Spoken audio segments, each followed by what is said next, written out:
Alright, everyone, time for the last episode before I go on a break. This is Metamorphosis. Federation Commissioner Nancy Hedford is being ferried to the Enterprise aboard the shuttlecraft Galileo. Though supposedly a seasoned diplomat, Hedford behaves in a temperamental manner. Kirk is annoyed, but McCoy explains that she has a potentially fatal condition, Saccharose disease, and needs immediate treatment aboard the Enterprise. The ship will then transport to Epsilon Canaris 3, where she will conduct vital peace talks between the planet's warring factions. Suddenly, a strange glowing energy field appears in the shuttlecraft's path, disables the systems, and pulls it down to a nearby planetoid, which has an Earth-type atmosphere. Kirk tries to contact the Enterprise for assistance, but all signals are blocked by some unknown phenomenon, and the shuttlecraft has been rendered totally inoperable. So after landing, a fit, handsome young man calling himself Cochrane appears. He tells the party that he has been marooned on the planet for years, that there is a dampening field in effect, and that they are stranded just as he is.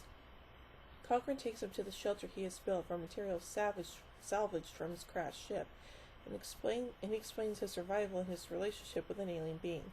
When he reveals his full name, Kirk, Spock, and McCoy are stunned to discover that he is none other than Zephram Cochrane, the inventor of the Federation's warp drive technology.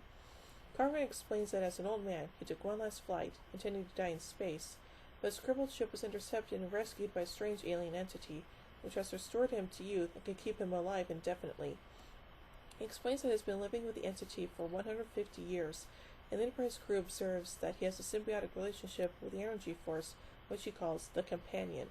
When he begins to talk about his relationship and the pleasure it gives him, Hedford becomes critically ill.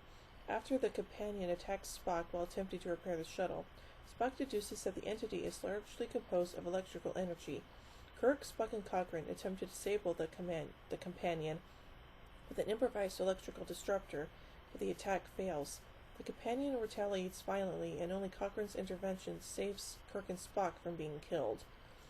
With Hedford's condition rapidly deteriorating, Spock modifies the shuttle's universal translator to communicate with the energy force. Spock discovers it has a female personality and is in love with Cochrane. Aww. The Companion declares that it has stopped all of them from aging, and will keep them there forever as companions for Cochrane.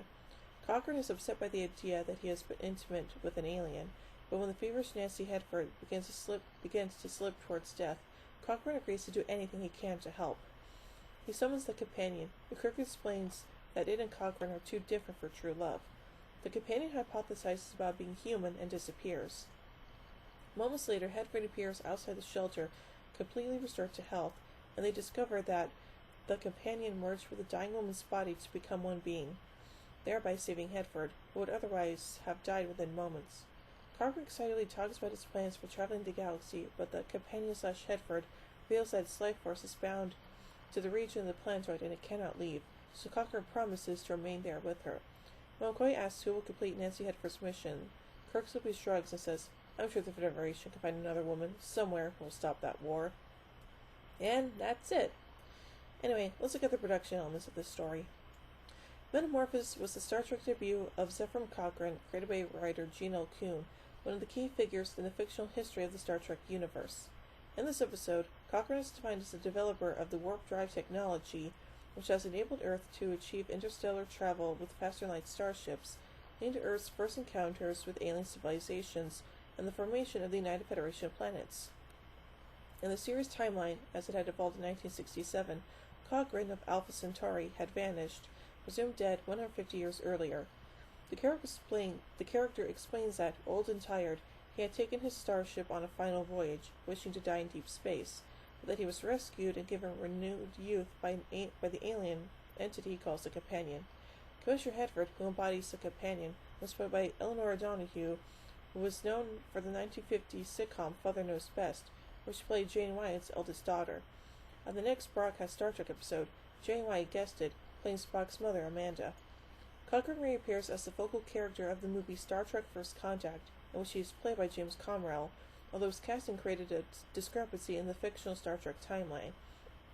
As played by Glenn Corbett, who was 37 at the time, Cochrane was depicted as having returned to the age he was when he made his space flight, 33, whereas Cromwell, who was 56 when First Contact was made, was nearly 20 years older than the character was supposed to have been been by canon TOS reckoning.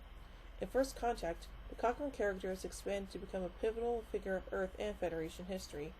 After the Federation narrowly defeats a Borg invasion of Earth, the Borg go back in time and try to alter Earth's history to eliminate the Federation as an obstacle in their plan to conquer the galaxy.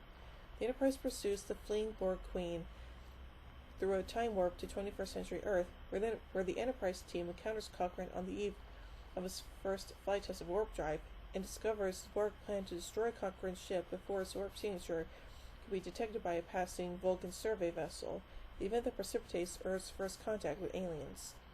This episode also marked the first time in the original series that Kirk does not appear on board the Enterprise at any point. Interesting. Well, a very satisfying episode, but with a less than stellar ending. I give Metamorphosis 1 warp core out of 5. Well, join me in a little while as we take a journey to Babel. So, until then, live long and prosper, everybody.